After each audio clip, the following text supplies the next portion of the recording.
Ассаламу алейкум, приветствую всех, кто смотрит канал Хуан ТВ. Бәріңізге всех я вас встречаю. И сегодня біздің қонағымыз заслуженный деятель Республики Казахстан Мухамеджан Тазабек. Ассаламу алейкум, Муха. Уалейкум ассаламу рахматуллахи ва баракатух. Муха, біздің бірінші сұрағымыз, как появилась идея, сегодня мы хотим поговорить о вашем новом проекте, который сейчас, мало того, что он стал очень популярным в интернете, но и теперь переходит на канал.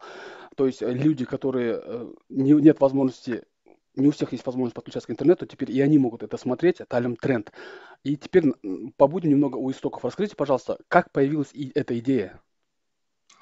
Талим Тренд бұл енді Хуан тәлім деген ол тәрбие, тәлім деген бір назидания сияқты дүние ғой. Тренд енді заманауи, өзіңіз жақсы білесіз. Дегенде өзі былай басталды. Менің әр жерде сұхбаттарымды, әр жерлердегі әңгімелерімді тыңдап жүрген кісілер шақыра бастады өздеріне.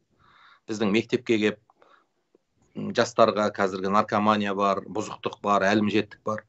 Соған байланысты бір әңгіме өткізсеңіз деп. Университеттерден шақыра бастады. Сосын университет, газет, журналдар шақырып, кейін телеканалдар шақыра бастады. Сосын мына айтуға оңай секілді, харекет секілді бағдарламалар мен әрдайым шақырып отырды. Сол жердегі айтқан 2 ауыз, 3 ауыз сөздерім WhatsApp желілерінде тарқап кетіп жатты. Кейін осының негізінде сіз неге YouTube канал ашпайсыз, сіз неге осындай әңгімелеріңізді жастармен кешкі әңгіме ретінде бөлісіп отырмайсыз деген идеялар туындады. То есть бұл бір табиғи түрде, бұл бір осындай канал ашайын, Талим Тренд деген әңгіме жүргізейін деген емес, халықтың потребность сұранысынан пайда болып басталып кетті. Кейін барып Талим Тренд деген YouTube каналын аштық. Талим Тренд деген каналымызға қазірдің өзінде бір 100-деген материалдар салынып, өзінің оқырмандарын қуантып отыр. Кейін барып біз Республика сарайында, яғни енді Қазақстандағы ең мәртебелі Алматы қаласындағы Республика сарайында 3000-нан астам адамды жинап, Талим Тренд деген үлкен кеш өткіздік. Былайша айтқан кезде завершение сияқты былтырғы 2019 жылы халықпен кездесулер өтті. Университеттерде, дом культураларда, әртүрлі жерлерде осы Талим Тренд кездесулер өтті. Сөйтіп, оның завершениесі Алматы қаласындағы республикалық сарайда өтті. Сол жерде халық өзінің сұрақтарын алдын ала маған Инстаграмға, YouTube желісіне жіберді. Кейін сол сұрақтардың бәрін сараптап, жинай келе, біз оны Дворец Республикада елге жауап бердік. Сөйтіп, былайша айтқанда Талим Тренд өзі табиғи бір естественный жағдайда осылай пайда болды. Понятно. Это маленькие отрывки из ваших выступлений общественных стали причиной того, что это вылилось в один проект Талим Тренд. Да. Құрметті көрермендер, бізге сұрақ қойғыңыз келсе қоюға болады. Я еще раз напомню, что в прямом эфире заслуженный деятель Республики Казахстан, это директор первого исламского канала в странах СНГ, Асыл-Арна. И если у вас есть вопросы, вы можете задавать.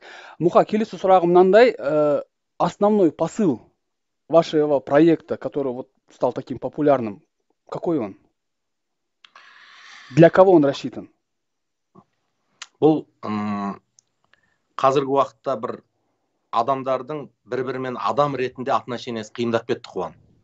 Қазір баласыменен әкесі сөйлесе алмай, қызымен шешесі сөйлесе алмай жүр. Жаңадан қосылған отбасылар ажырасып жатыр. Тіптен 10-15-20 жыл болып үйленген, өмір сүріп жатқандардың да ортасында конфликт көбейді. Суицид көбейді, депрессия көбейді. Жалпы адамның адаммен отношениесі мүлдем бір қиын ауыр жағдайға душар болды. Міне осы кісілердің сұрақтарына арналған ғой негізінен. Қандай основада? Мен белгілі бір батыстың осы психологтарының кітабын сол күйінде көшіріп алып отырған жоқпын. Немесе қандай да бір осы мәселені өзіне тақырып қылған адамдардың лекцияларын ғана көшіріп айтып беріп отырған жоқпын. Өзімнің өмірлік көрген түйгенім, жиған білімім және сол тақырыпқа орай сол күндері ізденіп жауап беріп отырмын. Былайша айтқанда, халықтың ішінде отбасылық проблема, семейный проблема, туыстық проблема, немесе адамда бір психологиялық бір ауыртпашылық депрессиялар болса, осыларға кәдімгі қазақы психологияның основасында және өзімнің көрген тәжірибемнің негізінде жауаптар беріп отырмын. Иә, бұл мәселеге байланысты мен өмірімде бір жағдай кездесті. Соған бір ақсақал осылай жауап беріп еді. Мен бір жерге барып бір оқиғаға куә болдым. Сол оқиға осындай жағдай болған еді деп. Мысалы үшін мынандай жағдайлар болып жатыр. Мына бір күні маған бір туысым хабарласты. Осындай екі ағайындарымыз бір-біріменен үйіне кіріп шықпайды екен. Бір-бірінің үйіне бармағанына 6 ай болды. Мен соған барайын деп жатыр ем, сіз бірге барасыз ба деп. Мен де жақсы, бірге барайық деп екеуміз бардық. Сөйтіп жолда ақылдастық. Сонда айтты, сен не істейсің деп едім, ол кісі айтты, қазір ана үйіне барып анаған ұрсам түсіндірем, мына үйге барып мыналарға ұрсып түсіндірем, сосын кейін барып екі жағын қосам деді. Сосын мен айттым, ол қалай ұрсасыз дедім да. Сіз ұрсатындай оларға бір жақсылығыңыз өтіп кетті ма, ұрсатындай оларға бір авторитетсіз ба, бір қоғамдағы белгілі адамсыз ба, сіздің ұрысыңызды олар не үшін қабылдау керек? Ұрысып айтқанда неге олар барып татуласқа салу керек десем, оны ойланбаппын дейді да, просто басыма осындай вариант келді, соны барып айтайын деп жатырмын. Сосын мен қоя тұрыңыз дедім, тоқтаңыз, ақылдасайық. Сөйтіп ақылдасып, екі туысқанды мен де білемін ғой енді оларды. Сөйтіп ақылдасып, кеңесіп, бірінші қайсысы жұмсағырақ, қайсысы кішкене мінезі жақсырақ, сол үйге барайық дедік. Сөйтіп сол үйге бардық, сұрақтарын тыңдадық, әңгімелерін тыңдадық, көңілдерін көтеріп, жүректеріне бір жұмсақтық сыйлап, кейін бір кішігірім сұрақтары бар екен. Мен сол сұрақтарын шешіп бердім, біреулерге звондап. Сосын олар қуанды. Содан кейін барып, туысқандарының жақсы жақтарын айтып, олардың да бұлармен көріскісі келетінін, бірақ мүмкіншілік болмай жатқанын айтып түсіндіріп, кейін келесі олар әбден пісіп, болды, біз оларға бізде дайынбыз деген кезде ана үйге бардық. Сөйтіп ол үйге барып, көңілдерін көтеріп, жүректерін жұмсартып, жақсы әңгіме айтқаннан кейін барып айттық. Негізі аналар кінәсін түсініп отыр. Алдарыңызға келгісі келеді, бірақ сіздерден ыңғайсызданады. Сіздердің мұндай жақсы адамдар екендігіңізді кейде ұмытып кетеді ғой адам дегендей. Бәрін келтірген кезде, олар да біз дайынбыз. Біз керісінше біз олардан гөрі жақсы тұрамыз. Біздің жағдайымыз жақсы. Қазір қой соямыз, сіздер шақырыңыздар деп, олар қой сойып, дастархан жасап, біз ана келесі туысқанын ертіп келіп, олар как будто бір 100 жыл көріспеген адамдар құсап, бір-бірлерін құшақтап, жылап, отырып, көрісіп, сөйтіп керемет сол күні тарқастық. Яғни бұл жерде өмірлік тәжірибе деген, мысалға менің басымнан осындай оқиғалардан жүздеген оқиға өткен, Қуан. Осындайларға куә болғам бала кезімнен. Сондықтан қазір біреуге бір нәрсе айтқан кезде неге сөзің өтеді? Потому что ол нәрсе сенің басыңнан өткен болса, сенің жүрегіңде тұрған болса, өтеді. Ал енді сен кітаптан оқып ала салып, туысқаның ұрысып қалса бүйтіп айта салыңыз, балаң ренжісе оған бүйтіп айта сал десең, егер сен өзің соған лайық болмасаң, ол сөз өтпейді. Сондықтан жаңағы сіз тәлім тренд кімдерге арналады дегендегі менің беретін жауабым, табиғи түрде бұрын мен онсыз да осы ағайындардың арасын қосып, немесе достарымның арасын жарастырып жүрушем, просто соның ақыбаты үлкейді. Атак еш нәрсе өзгерген жоқ. Сол баяғы студент кезде де айналысқан жұмысымыз осы, одан кейін де айналысқан жұмысымыз осы, бірақ тәлім тренд соны систематизировать етті, жүйеге қойды және кеңейтті. Мұға енді сіз түсінем бәрін, бірақ шын қарайықшы. Сейчас очень много психологов, коучей, которые тоже делятся своим опытом. Они делятся, у них есть каналы, у них есть программы. Но неге, какие причины именно того, что именно тәлім тренд стал таким популярным?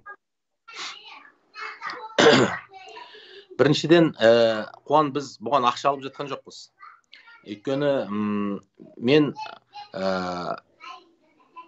маған да ақша керек, маған да қаражат керек, бірақ менің енді басқа да тіршіліктерім, басқа да адамдармен жасап жатқан жұмыстарым болғандықтан, мен бұл нәрсеге бір қазіргі уақытта қаржы талап етіп отырған жоқпын.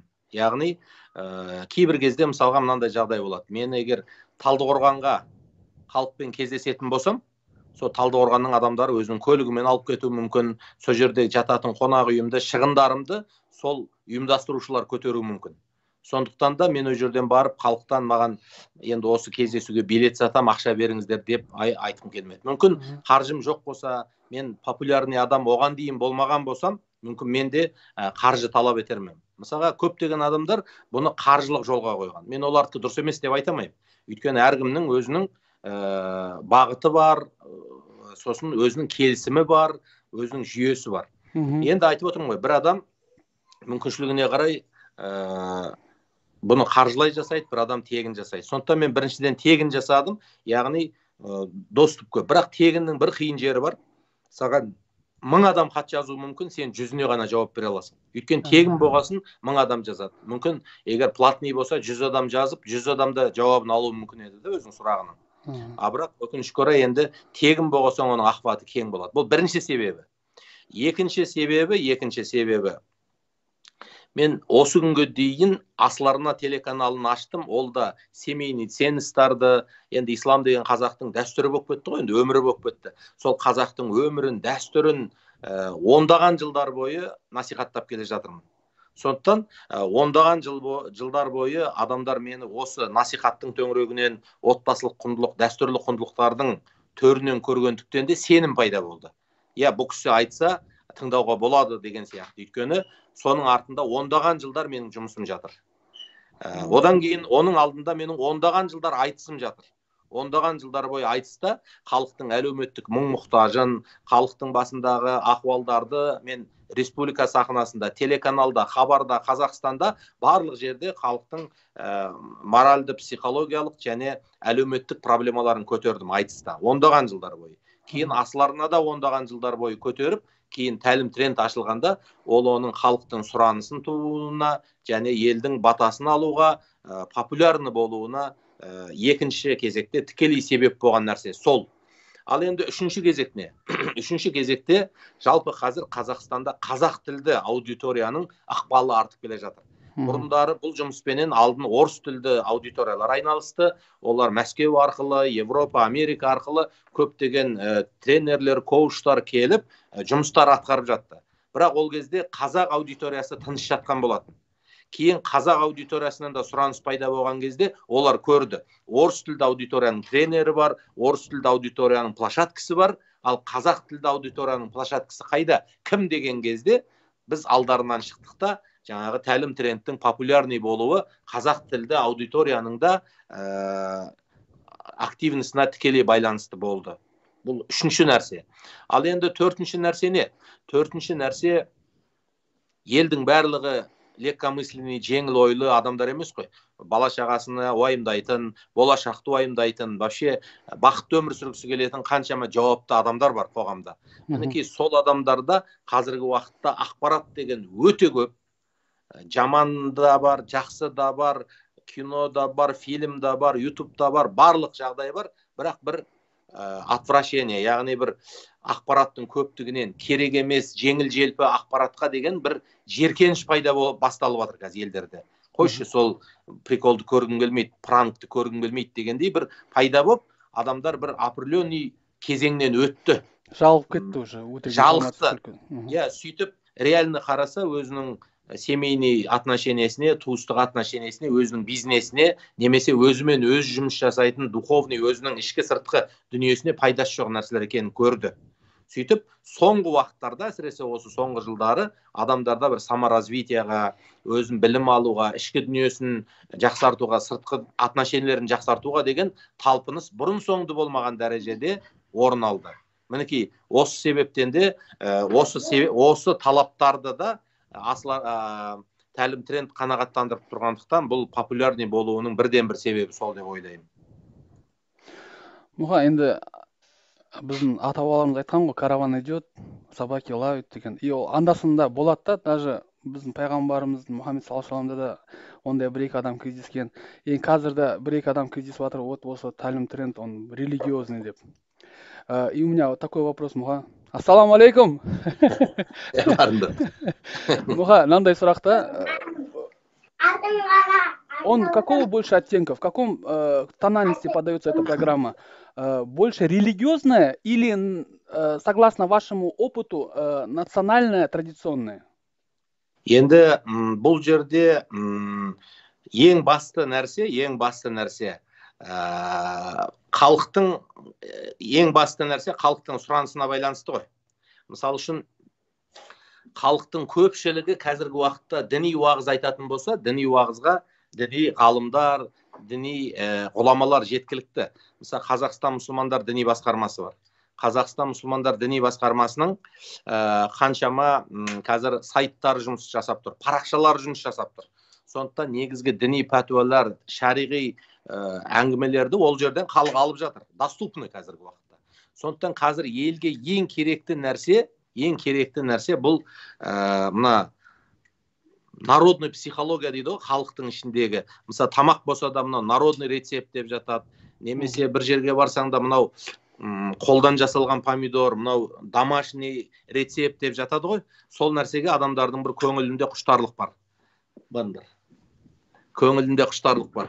Енді сол сияқты домашний рецепт деген сияқты біздің де тәлім трендтің ең басты өнімі ол өзіміздің собственный басымыздан өткен практикаға, тәжірибеге тікелей байланысты. Ал енді исламның тікелей өзінің уағызын айтатын имамдар, ғалымдар бар болғандықтан біз ол дінді на народном основе дегенде халықтың өзінің бір сіңісті болып кеткен көзқарастары арқылы ғана насихаттаймыз. Мысалға, мен намазды қалай оқу керек, немесе жаңағы дәретті қалай алу керек деген сияқты нәзік нәрселерге кірмеймін. Жалпы өмірге не үшін келдік, өмірдегі тыныштығымызды қалай сақтаймыз, ары қарай о дүние бар ма жоқ па, оған қалай сенеміз деген жалпы мәселелерді қарастырдық тәлім трендте. Бұл осы күнге дейінгі жұмыстарымызды айтып жатырмын. Ал ең басты нәрсе ол не? Маған мынандай сұрақтар қояды елдер. Күйеуім мені жақтырмай жүр, соның көңілін қалай табам? Немесе күйеуім жаман жігіт емес, шешесі қызғанады, сонымен ортада бір проблемалар батыр. Немесе үйімде балам есейіп кетті, маған өтірік айтады, соның өтірігін қалай қойғызсам болады дейді. Бұның мың жауабы бар, Қуан, мың жауабы бар. Бірақ мен өзім білетін жауаптарды айтам да. Мүмкін ағылшын басқа бір жауап айтады, орыстар басқа бір жауап айтуы мүмкін. Бірақ менің көріп тұрған жауабым бар. Ол жауапта. Мысалға, адам бір тұмауратып қалса, тұмаудың мың түрлі емі бар да. Лимонмен де емделуге болады, моншамен де емделуге болады, оны басқа да антибиотикпен де емделуге болады. Бірақ сенің дәрігерің сенің өзіңнің ауруыңа сәйкес бір өзі дәрісін береді, сол дәріменен сіз жазылып кетіп жатасыз. Сондықтан менікі ғана дұрыс деген нәрсе жоқ бізде. Мен өзімнің білген, көзім жеткен, міне осы нәрсе сіздің сұрағыңызға анағы жауап болады деген дүниені айтамыз. Бірақ Құдайға шүкір, кері эффекті дейді ғой, кері байланыс. Сол кезде көптеген адамдар сол біздің жауабымыздан кейін жақсарып, суицид жасағысы келіп жүрген адам тәубесіне келіп, туысыменен байланыспай жүрген адам байланысады. Бір күні мынандай жағдай болды. Бір қыз бала маған хабарласты, мен бір жерде жиналыс жасап отырмын, аға бір 5 минутқа қабылдай аласыз ба деп. Мен сол жиналыс жасап отқан жеріме шақырдым. Жақсы, 5 минут болса келіңіз деп. Сосын жаңа қыз бала келді, бірінші курсқа осы Алматыдағы бір оқу орнына түскен екен. Сосын сол айтты, мен анам мен әкем ажырасып кеткен, әкем оңбаған адам деді. Әкем өте оңбаған адам, қиын адам, ажырасып кеткен. Бірақ мен кейде әкем түсіме кіреді дейді да. Кейде әкем түсіме кіреді дейді. Мен әкеммен бір қыдырып жүр екем, әкем бір маған күліп, балмұздақ әперіп жүр. Осы не нәрсе дейді да, мен әкем оны үйтуі мүмкін емес дейді да, әкем өте жаман адам дейді. Сосын мен айттым, сен оны қайдан білдің жаман адам екен десе, мамам маған айтқан, мен оны білем жаман адам екен дейді. Сосын былай деп айтып, сен былай жасасашы онда, сен енді анаң көріп тұрған жоқ, сен Алматыға келдің, әкең қайда? Әкең басқа қалада тұрады. Сен әкеңе бір сообщение жазып жіберсеш, мен бәленше оқуға түстім, Алматыдамын, қуанып жүрмін, просто сізге информация ретінде айтып жатырмын, рахмет, сіз менің әкемсіз ғой деген бір сөз жазып, ол маған ұрсады, ол маған не қылады, ол вообще ондай сөзді ол қабылдай алмайды деп шырылдайды ғой жаңа қыз. Сосын былай әңгімелесіп келіп, мен айттым, енді мүмкін мамаңның көзқарасы шығар ол. Мүмкін әкең шлеонда, өйткені әкесінің басқа семьясы бар, бала шағасы бар. Сөйтіп не керек, қыз балаға сообщение жазғыздым. Сөйтіп әкем жауап бермеді деді. Сосын біраздан кейін әкесінен бір гүлдің смайлиге келеді. сосын барып енді сен әкеңе звонда, менің ойымша дедім, мен де әкемін ғой, түсініп тұрмын, ол саған не айтарын білмей тұр дедім да. Сөйтіп қызға звондатқызып, қыз звондаған кезде әкесі ағыл тегіл жылайды оқыған. Ағыл тегіл жылайды. Сөйтсе ол қызынан мұндайды күтпеген екен. Әйелім жамандап тастады, енді қызымнан бәрінен айырылдым деп жүрген әке екен.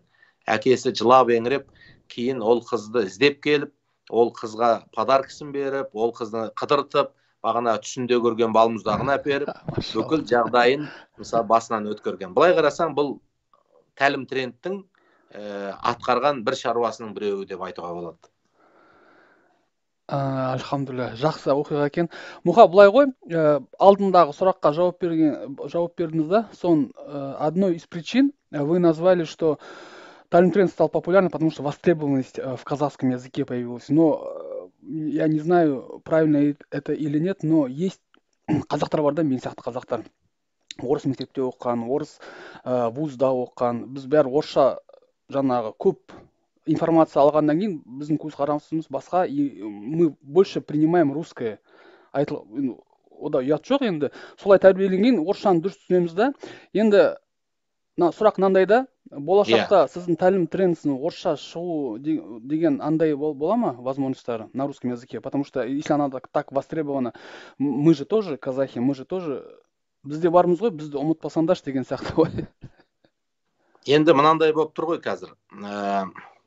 Біріншіден, енді мен қазақ тілі аудиториясының адамдарымен сөйлесіп жүрмін көбінде. Шынында да біздің насихаттарымызды, тәлім трендтерімізді тыңдау арқылы өзінің тілін үйреніп, қазақ тілін не деген сұраныстың бар екенін сезініп, сол тілді де үйреніп жатқан адамдар көп. Өйткені енді қазақтың тілі ең ауыр жағдайларды басынан өткерген қасіретті тіл ғой енді.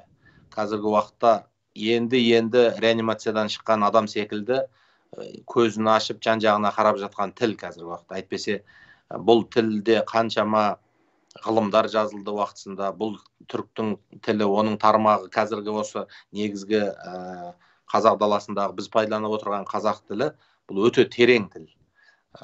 Бұл тілде Махмұд Қашқарилар, бұл тілде Қожа Ахмет Яссауидің хикметтері жазылған дегендей, бұл тіл өте үлкен тіл. Сондықтан қазіргі уақытта екі нәрсені байқауға болады. Біріншіден, мен енді орыс тілді қазақтарда, немесе орыс тілді басқа халықтарда кейбір насихаттарымызды тыңдасын деп, переводын жасатып, озвучкасын жасатып, яғни менің қазақша лекциямның үстінен озвучкаменен дайындатып жатырмын. Ол да жақын арада халықтың сұранысына шығады. Себебі расында біз Америкада кейбір психологтардың ағылшын тіліндегі насихатын орыс тілінде тыңдап отырмыз. Немесе Африкадағы, Европадағы, сол сияқты біздің де кейбір сөздеріміз басқа халықтарға да керек болуы мүмкін да. Өйткені өзіңіз білесіз, мысалы Алматы қаласында орталық мешітте жұмада жауып тұрған қардың астында, баласы шанада намаз оқып тұрған адамдар бүкіл Африкада, араб дүниесінде қатты тарқады. Мыналар, біз болсақ мынандай кондиционері бар мешітке бармай жүрміз, мына Қазақстанның мұсылмандары не деген сабырлы деп. Шындап келгенде өзімізде ол жұмаға барып жүрген адамбыз, ол бір страшный бір сабырды қажет ететін нәрсе емес қой енді. Бір 5-10 минут қардың астында тұрдың, намазыңды оқыдың, шанамен балаңды алып кеттің, ол бір бүкіл әлем болып шулайтын нәрсе емес еді, бірақ сөйтсек ол нәрсенің де әсері бар. Сол сияқты біз ойлауымыз мүмкін, қазақтың әңгімесін қазақтан басқа кімге керек деп. Шынтуайтында оны Алла береке беріп қойса, ол талай адамға әсер етуі мүмкін, талай адамға керек болуы мүмкін. Сол тұрғыдан орысшаға да аударылып жатыр сөздеріміз. Енді біздердің насихатымыздың енді преліс дегенде орыстар бір ең пайдалы жұпары, ол қазақ тілінде ғой, оны қазақ тілінде тыңдауда. Сондықтан да екінші мәселе бар, Қуан. Қазір қазақ тілді көптеген жігіттер болашақпен оқып келіп жатыр. Қазақ тілді көптеген жігіттер ықпалды билікке барып жатыр. Телеарналарда жұмыс жасап жатыр, сайттар ашып жатыр. Өте көптеген бағдарламаларды игеріп, ол финанс, қаржы саласында болсын, ол әлеуметтану, социология саласында болсын, ол тек қана өндіріс саласында болсын, өте қазақ тілді көп сапалы жастар өсіп келе жатыр. Alhamdulillah. Сол себептен де ол кеше кеңестік кезеңде орыс тілін білмесең өмір сүре алмайсың болды идеология. 90-шы жылдары ол нәрсеге ешкім мән берген жоқ. Инерциямен кете берді. Енді 2000-шы жылдардан кейін ауылдан шыққан, қазақша оқыған жігіттер әлемдік деңгейдегі білімдерді алып, әлемдік деңгейдегі жұмыстарды жасады, және олар қазір билікке де, қызметке де, проектілерге де келіп жатыр. Сондықтан да мен ойлаймын, қазақ тілінің болашағы әлі өте үлкен. Және қазақ тілінде өте көптеген проектілер халыққа өтіп жатыр. Рухани проектілер, идеологиялық проектілер болсын. Мен мысалға бір нәрсені айтқым келеді. Жылаңқы болмау керек. Мысалы, жылаңқылық деген не ол? Шындықты айту, сөз бостандығы деген бір бөлек нәрсе. Жылаңқылық деген екінші нәрсе. Адам сөз бостандығын пайдаланып, бір ақиқат, шындықты айтқысы келсе, оның жолын іздену керек, еңбектену керек. Хатты қалай жазу керек? Ең бірінші арызды қалай жазу керек? Кімге жазу керек? Кім арқылы жіберу керек? Қандай поштаға тастау керек? Қолмен беру керек па? Электронный жіберу керек па? Немесе кімге қандай арыздану керек? Осының бәрі сауаттылықты қажет етеді. Құр әшейін Фейсбукта, Инстаграмда отырып алып, ананікі дұрыс емес, мынанікі дұрыс емес деп айғайлап отыру, ол сөз бостандығын керісінше төменге түсіретін нәрсе. Сөз бостандығын адам сауатты түрде еңбектеніп жасау керек, Ал екінші нәрсе бар енді Қуан. Ол жылаңқылық. Жылаңқылық деген жүйкесі сыр беріп, былайша айтқанда, екінші біреуге де айтуға болмайтын нәрсесін бүкіл әлемге жариялап отыратын адамдар болады. Айғайлап да. Мен осындаймын. Әлгі бір қазақтың өлеңі бар ғой, Құдай сақтасын. Не жаздым мен жаным саған, қарамастан кеттің маған дейді да. Қазақтың қай баласы қыз қарамай кетті деп жылап, зареңіреп сөйтіп жүріп еді, мысалы үшін да. Сол сияқты бір жылаңқылық деген нәрсе бар қазіргі уақытта. Енді осы жылаңқылыққа мен бір дәлел айтайын. Мен бір ауыз орыс тілін қолданбай-ақ Қазақстанда Асыл арна деген проектін жүзеге асырған адаммын. Аллаху акбар. Міне осы Асыл арна проектісі үшін мен жүздеген документ жаздым. Жүздеген чиновниктардың алдынан өттім.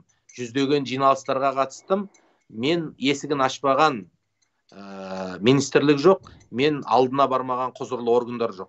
Солардың барлығының алдынан өтіп жүріп, Асыл арнаны ашқан кезде маған қазақ тілінің еш кедергісі болған жоқ, немесе орыс тілін білмесем бір шаруам шешілмей қалған жағдай жоқ.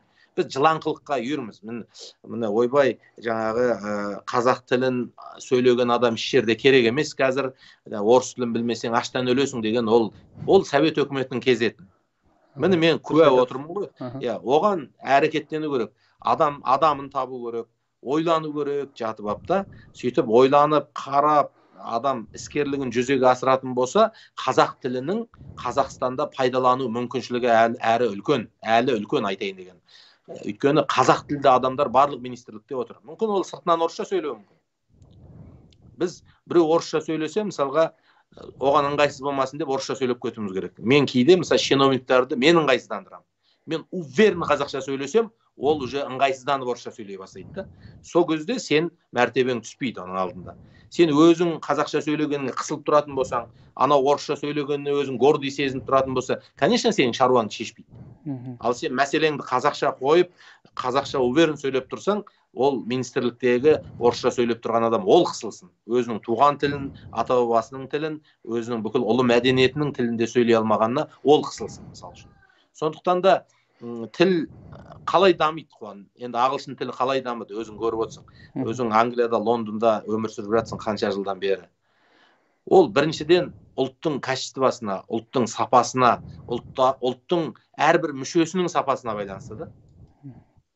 Ұлттың әрбір мүшесі сапалы болатын болса, өзінің ұлтының құндылығына құрметпен қарайтын болса, онда ол дамиды. Сондықтан бірінші кезекте біз басқа біреуден қазақ тілін талап етпей тұрып, орыстан, жаңағы татардан талап етпей тұрып, қазақпен қазақша сөйлесуді барлық деңгейде мысалға жолға қойып отырмыз. Мен сенің қазір шала орысшамен сенің бағдарламаңда мен айтатын сөзімді жеткізе аламын. Бірақ мен осы тілде насихат айтып жүргендіктен де негізінен аудиториям қазақ тілді болғандықтан да мен қазақ тілінде сөйлегенде дұрыс көріп отырмын. Дұрыс айттыңыз, Мұха. Жаңа сіз айтқан качество бар ғой, оның орысшасы мағынасы бар, нытик деген. Шындап нытик көп болып кетті ғой. Мына жерде Салтанат деген қыз бізге қосылып, Алла разы болсын, баракаллаху фикум деп жатыр сізге, Мұха. Аумин, аумин, рахмет. Енді Мұха, келесі сұрақ қой. Бәрі Таллин Трендтің қасында болғаннан кейін, Таллин Тренд жаңағы популярный болды. Теперь выходит на телеканал Казахстан. Сұрақ мынандай да, чья это инициатива и бір нәрсе өзгерістер бола ма енді? Или солай болып жүре бере ме? Или бір нәрсе қосасыздар ма, қоспайсыздар ма? Енді бір тиісті тұлғалар тарапынан осындай идея тасталды. Жалпы Таллин Тренд ұлттық арнадан шықса деп. Сосын біз өзіміздің Таллин Трендті, яғни ұлттық арнаға жарайтындай қылып түсіруге тырыстық. Былайша айтқанда түсіріп беріп, оларға ұсынып қойдық. Жалпылай айтқанда ол кісілер тарапынан қарсылық жоқ Таллин Тренд. Бірақ бұл Таллин Тренд кішкене шоу, ток-шоу форматында болады. Ток-шоу десе тек қана біз жалаулап, ұрысып керісіп жатқан біреулерді ойлаймыз ғой. Жоқ, ток-шоу деген ол айналып келгенде бірнеше адамдардың қатысуыменен қызықты жағдайда өтетін формат қой ол. Ол тек қана ұрысып керісу, таласып тартысу емес. Сондықтан ток-шоу форматында түсіріп, адамдардың пікірін, мамандардың пікірін дайындап бердік. Бұның қызық жері де бар. Мысалға, мен қонақтар шақырамын осы түсіріп жатқан Таллин Трендте. Сөйтіп, қонақтарменен пікірлесіп отырамда, халық трибунасы деген нәрсені ойлап таптым. Халық трибунасы деген, мына жерде алдымызда 30-40 адам отырса, студияда, сол 30-40 адамның ішінен қалған адам шығып, сенімен келіссе, келіспесе, немесе сұрағы болса, трибунаға шығып қоя алады да. Өз ойын айта алады. Өз ойын айта алады. Оны біз дайындамаймыз. Ол өз ойын айтып, біз айтамыз. Мына мәселені біз қозғадық. Осыған енді халық тарапынан сіздер келіп отырсыздар да. Халықтың өкілісіздер. Осыған не айтасыздар? Әлгі жиналыс болғанда әкімге сұрақ дейді, әкімнің отчетный жиналысында біреу шығып, залдан әкімге сұрақ қояды, мысалға. Бұрындары ертерек уақыттарда әкімге мысалға тек дайындалған сұрақтар қоятын. Мысалы, соңғы уақыттарда әкімге төтеннен сұрақ қоятын адамдар да көп. Мысалы, оны кейбір әкімдерді кәдімгі өткір сұрақтар қойып жатқанын көріп жүрміз соңғы кездері да. Әлеуметтік желіде де қояды. Сондай халық трибунасын қойып қойдық. Шында да қызық болды. Халықтың ішінен шығып, мына оқиғаға менің бір оқиғам бар еді, соны айтып берсем бола ма? Сіздердің айтып отқандарыңызда менің оқиғам қызық деп, өзінің оқиғасын айтып беріп жатқан адамдар болды да, мысалы, таңғалдық соған. Демек, осындай форматтарында қызық өзгешеліктер бар бұл бағдарламаның. Егер бұйырып, жаңағы Қазақстан ұлттық арнасы осы нәрсеге дұрыс деп тауып, экранына шығарып жататын болса, бұл пайдалы нәрсе деп ойлаймын. Сондықтан бұның форматы өте ерекше, өте қызық. Мұха, жаңа ток-шоу дедіңіз да, соған күліп жатырмын да, неге күліп жатырмын? Сіздің Таллин Тренд жайлы жазып жатыр адамдар, астында комментарий жазып жатыр. Ой, мынау бұл керек емес, бұл діни, ондай бізге керек емес. Астында не жазып қойған ғой. Бұл қарсы шығып жатқан қалаулымның көрермендері ғой дейді. Енді сұрақ мынандай, Мұха, осыған қарап. Как вы думаете, почему некоторые люди против того, чтобы такая программа, народная программа, которая стала популярной, доказала, это не заказная программа, не снимают за деньги, не турецкая, не арабская, не российская, а именно қазақ интернетте, Казнетте популярный болған программаға, который вышел на телевидении за счет своей популярности, неге осындай болып жатыр? Кейбір адамдар неге осылай шығып жатыр? Енді Қуан, бұның 2-3 себебі бар да. Енді бірінші себебі жалпы адами фактор. Адам баласы өз бір-біріне қызғанады бірдеңкені. Неге ол емес, неге мен дейді. Бір адамға сен бүкіл жер планетасын берсең, айгімге деп айтады екен да, мысалға. Сол сияқты бір қызғаныш деген қызыл ит бар, кейде адамдардың ішін тырналайды. Кәдімгідей қызғанады. Сені біліп тұрса да, жаман нәрсе айтпайтыныңды білсе де, осы халыққа керек екенін білсе де, қызғаныш деген дүние бар. Бұл өте бір қиын дүние. Екінші нәрсе бар. Ол қай заманнан Қуан, мына жетім бала дейміз ғой енді. Не үшін жетім баланың құқығын Құдай да құрметтейді, мемлекеттерде жетімге көңіл бөлгісі келеді, олигархтарда жетімге жағдай жасағысы келеді. Себебі ол қорғансыз. Оған әркім үстемдік жасап кетуі мүмкін. Жетімнің ақысын жеп кетуі мүмкін да. Сондықтан жетімге бәріміз қорған болуымыз керек. Біз қазақ жетім халықпыз. Біз не нәрседен жетім қалыппыз? Біз рухымыздан айырылып қалған қалыппыз. Біз тектілігіміз сақталды, бірақ рухымыздан айырылып қалдық. Жетім деген ол әке шешесі жоқ, рухы жоқ бала ғой. Біз интеллигенциямыздан айырылып қалдық. Біз кеше осы елге еге болатын, бізге қазақ халқының айбыны менен айбарын алып жүретін алаш қайраткерлерінен, Әлихандардан, Ахметтерден, кешегі мықтыларымыздың баршасынан айырылып қалдық. Кеше кеңестік кезеңде де біздің мықты деген ұл-қыздарымыздың жасытып, Совет өкіметі өзінің дерменіне сап шайнап тастады. Сондықтан біз тегіміз бар, қанымыз бар, қайсарлығымыз бар, батырлығымыз бар, бәрі бар. Біз тірі қалыппыз, бірақ рухсыз қалыппыз. Біз рухты қалыққаны ынтымаққа, ауызбіршілікке бірігеді. Ал рухы жоқ халқым әркімнің айдап салғанына еріп, бір-бірін шайнап жеумен уақыт өтеді. Сондықтан бұл екінші үлкен себеп, бұл рухсыз халықтың көрінісі. Яғни тексермей, көрмей, білмей, біреудің айдап салуыменен бір-бірін шайнап жеуге дайын тұрады. Сол себептен де маған қанша больно болса да, қанша кейбір нәрсе неприятны, қолайсыз, ауыр болып тұрса да, мен сабыр қылуға тырысамын. Неге? Осы процесстен қазақ өтіп алу керек. Осы процесстен өтіп кетсе, ары қарай біз ел болып кетеміз. Ары қарай біз ғылымды, білімді, технологияны ойлайтын күнге жетеміз.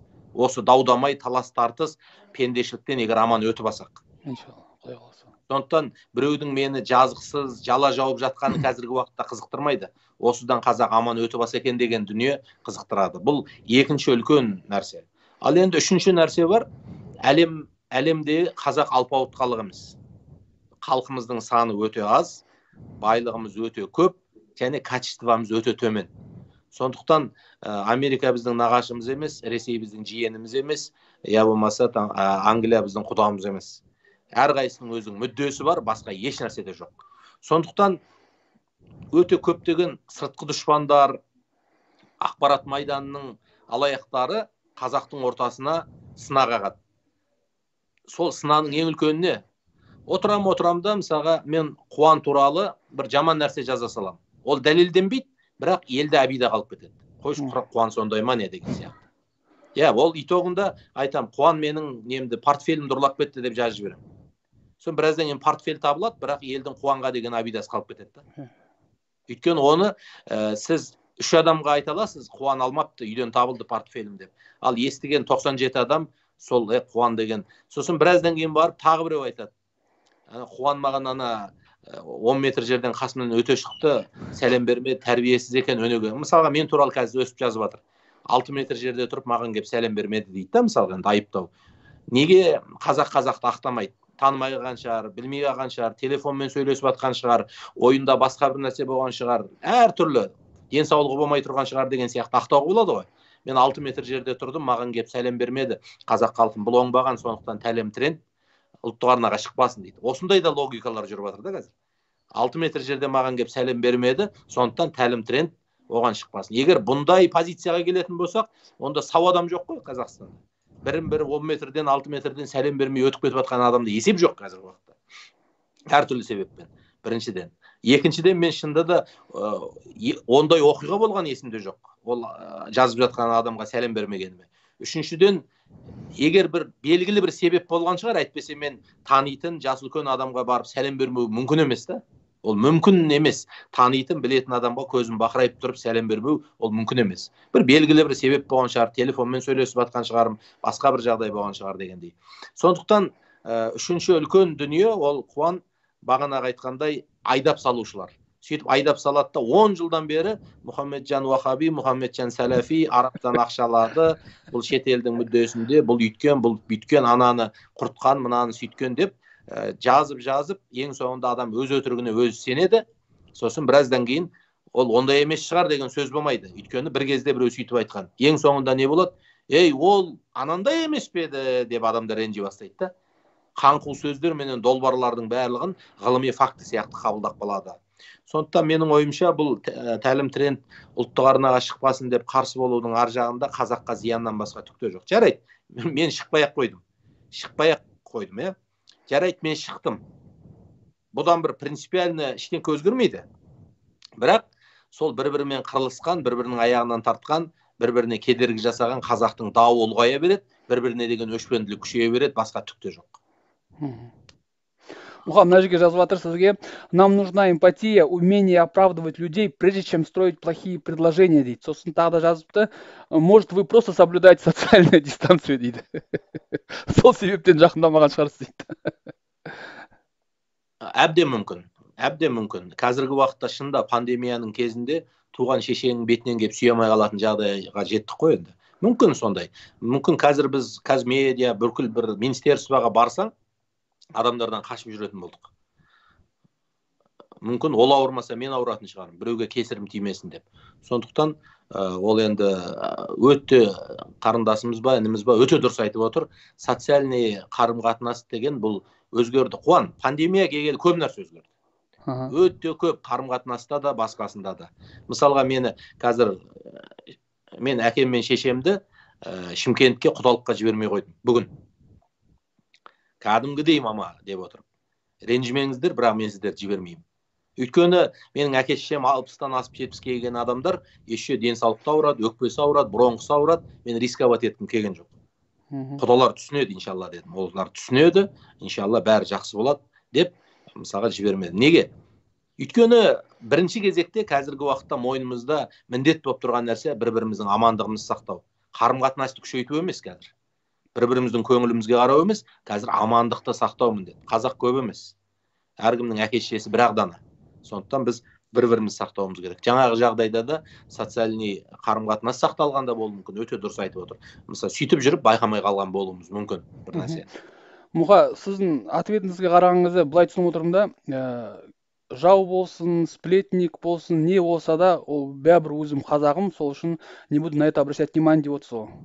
Енді Қуан, қарашы, мына соғыс бар ғой әлемдік. Бірінші дүниежүзілік соғыс болды, екінші дүниежүзілік соғыс болды. Сол соғыстан 1000 зиян бар, бірақ бір пайда бар да. Бір пайда бар. Ол қандай? Соғыстан кейін адамның қадірін біледі. Адам тыныштықтың қадірін біледі. Адамдарда ұрысуға уақытта желание да болмайды бір-біріне деген. Ал неге соғыс болады? Адамдар пендешілікке ұрынады, тирандар келеді билікке, біреу дүниеге қызығады, біреудің саяси амбициясы болады. Проблема жиналып келеді да, ол соғысқа айналады. Сосын соғыстан кейін бәрі нөлден басталады, қайтадан. Адамның қадірін білу деген сияқты. Қазір кеше соғыс көрген аталарымыз бен әжелеріміз бар еді, бәрі қайтыс болып таусылып бітті. Азақ адам қалды ғой енді. Жоқшылықты көрген адамдар да азайып барады. Қазір тоқшылықта өскен поколение дейміз ғой, тоқшылықта өскен, баршылықта өскен адамдар келді, бір-бірінің қадірін білмейді. Әке мен шешенің, туыс пен туғанның, жұбайдың, жақынның қадірін білмейді. Бірінің бетінен бірі ала түседі, біріне бірі ренжітетін сөзді айта салады, көңіліне қарау деген жоқ мысалы. Мына соғыстан кейін соғыста болған бір әжемізбен кездестім. Сол әжемізбен әңгімелесіп отырып, мынандай бір әңгімесін естіп қайран қалдым. Әжеміз айтады, менің күйеуім дейді, председатель болды дейді. Енді ол кездегі колхоз деген қандай колхоз енді, ол бір председатель болуда бір үлкен дәреже емес қой енді. Жоқшылық заман ғой енді, 50-ші жылдар. Сөйтіп жүрген, 50-ші жылдар емес, 45-ші, 44-ші жылдар бұл. Колхоз председатель еді дейді. Сонда дейді, бір сол кездің өзінде бір той болады дейді. Кішкентай той үйде. Бір әйтеуір ортаға бауырсағын қойып, тарысын қойып, әйтеуір бір кішігірім той жасап, ән айтып, көңіл көтеріп, бір-бірімізді жұбатып қайтамыз дейді. Сондай жерге барамыз. Сол барған кезде дейді, мен күйеуімді кіргізіп жіберемін де, артынан өзім 30-40 метрден кейін барып жүремін, 30-40 метр жүріп кіремін дейді да. Енді маған бірден ой келді, еркекті құрметтеп алдыға салып, өзі енді кішірейіп, кішіпейілдік сақтап артында жүрген шығар деп ападан сұрадым. Неге сіз артынан кіріп жүрсіз? Неге бірге кірмедіңіз деп? Шырағым, ол былай ғой дейді. Мен де күйеуіммен қол ұстасып қайқаңдап кіргім келеді дейді. Бірақ ана жерде қаншама күйеуі қайтыс болған әйелдер отыр дейді. Ана жерде қаншама ағасынан айырылған, інісін сағынған, баласын күткен аналар отыр дейді. Екеуміздің жарасып, қол ұстасып кіргеніміз талай адамның жарасының аузын тырнап жібереді ғой. Қайғысын есіне түсіріп жібереді ғой. Күйеуін сағындырып жібереді ғой. Менің күйеуім болса, мен де өстіп жүрер едім ғой деп айтады дейді. Сонда қарасаң, сондай дана, мудрый аналарымыз болған, оған уәжіп емес, күйеуін алдыға жіберіп, былайша айтқанда жаңағы өзі артынан кіру. Бірақ айдаладағы біреудің көңілі үшін өзінің наслаждениесінен, өзінің рахатынан бас тартып жүр да, мысалға. Олар қандай дана, мудрый адамдар болған, бір-бірінің көңіліне қалай қараған. Міне, кешегі соғыс көрген, қиыншылық көрген, өмірдегі бейбітшіліктің, татулықтың қадірін білетін адамдар сондай болған. Біз қазір қарнымыз тоқ, ұйқымыз тыныш болғанға кез келген адаммен отношениені үзіп жіберуге, білмейтін біреудің сыртынан ғайбат айта салуға, жамандай салуға, біреу жамандап отырса соған бас изеп қосылып кетуге дайын отырамыз да. Мінекей біздің қасіретіміз осында. Біздің күшеймей жатқанымыз, біздің көп дүниеде жетістікке жете алмай жатқанымыздың себебі осы ауызбіршілік пен ынтымақтың жоқтығы. Сондықтан қазақ қазір либерал болса да, консерватор болса да, ол бір-бірінің байланысатын точкасын, нүктесін табу керек. Мысалы үшін мен айтайық, мысалы Баян Мақсатқызы деген кісі бар, Қазақстанда танымал, кино индустрияға қызмет етіп жүрген танымал адам, Инстаграмда, барлық жерде Баян Есентаева деді, бұрын, қазір Баян Мақсатқызы дейді. Мен келіспейтін нәрсем көп болуы мүмкін да Баян Мақсатқызымен. Бірақ ол көк паспорт көтеріп жүргеннен кейін, ол осы елдің азаматы болғаннан кейін, онымен де бір келісетін жерім болу керек та. Онымен де бір байланысатын, бір-бірім сіз біз болып, қазақ болып бір араласатын тұсымыз болу керек. Сол кезде менің жақсылығым оған өтеді, оның бойында кемшілік болса, ол одан тыйылады. Ал біз бір-бірімізден ат-тонымызды алып қашып, бір-бірімізбен социальный сетте соғысып отыратын болсақ, онда еш уақытта еш жақсылық болмайды. Мысалға, бір ғана нәрсені айтайын, Баян Мақсатқызы, мысалға, қыздарға байланысты кейбір айтқан сөздері, ұятқа байланысты айтқан сөздерімен келіспеймін. Ол оның пікірі, менің пікірім басқа. Бірақ ол лесбиян болып кеткен жоқ қой. Ол итпен некесін қиған жоқ қой. Ол өзінің немересіндей адамға күйеуге шыққан жоқ қой. Қандай жолмен болғанда да әйтеуір еркекке күйеуге шығып жатыр. Біз адамның бойынан мысалға бір жақсылықтар іздесек табамыз. Ал жамандық ол іздемесең де көрініп тұрады, жамандық деген нәрсе. Оны іздемесең де көрініп тұр. Жақсылықты іздемесең таппайсың адамнан. Сондықтан жақсылық деген нәрсені адам бойынан адам іздеу керек. Қазір Қазақстанда татулық болсын, ынтымақ, береке болу үшін біз бір-біріміздің көзқарасымызға құрметпен қарап, және ол көзқарасымыз келіспейтін болса, оны сауатты түрде, мәдениетті түрде жеткізуіміз керек.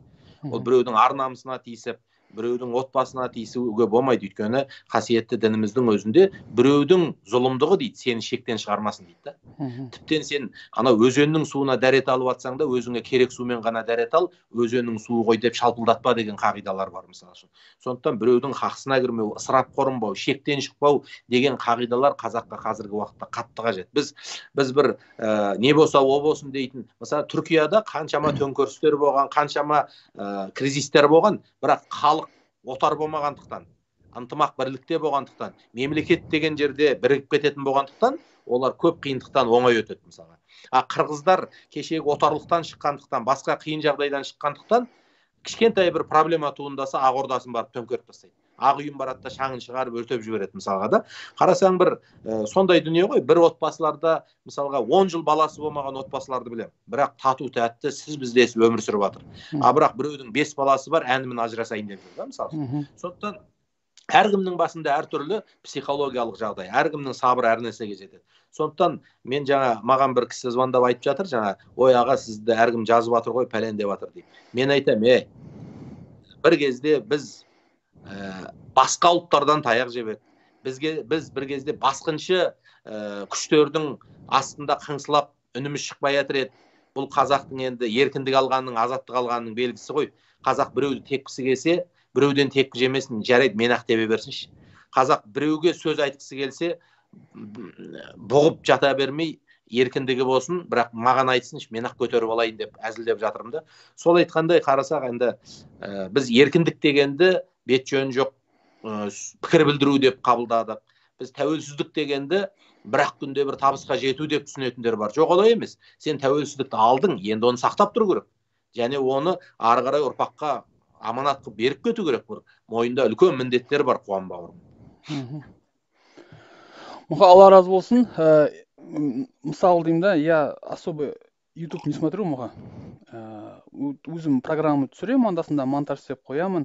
Бірақ жолда, енді Лондонды білесіз, үлкен ғой, жолда сағаттап жүресіз, бір жерден бір жерге барам дегенше.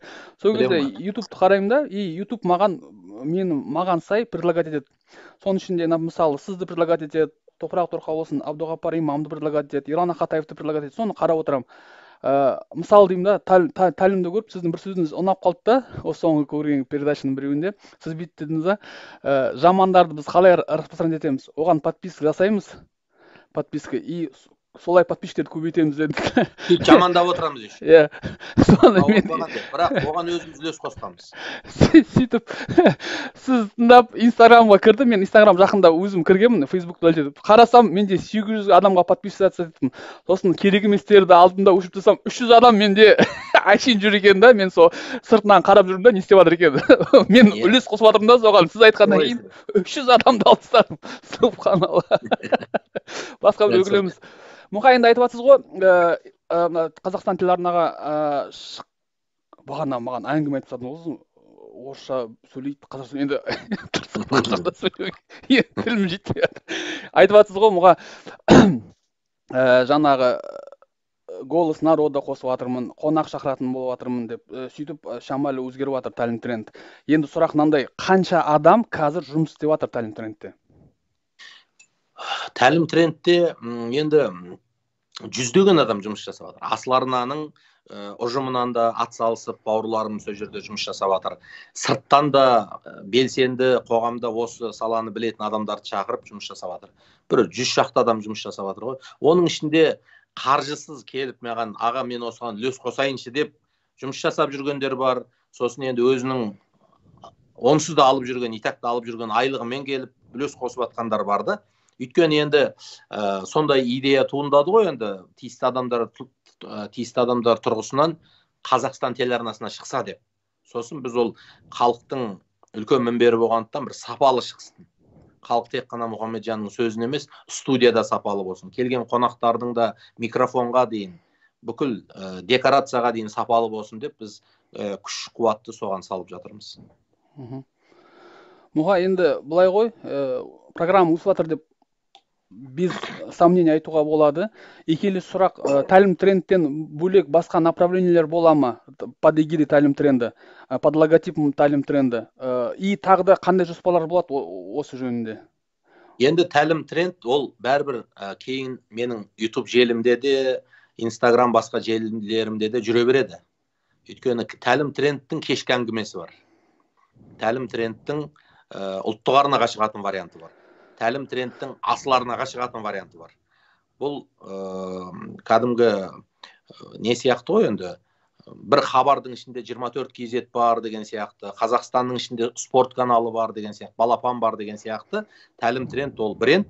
Сол брендтен әртүрлі салаға, әртүрлі проектілер кете береді.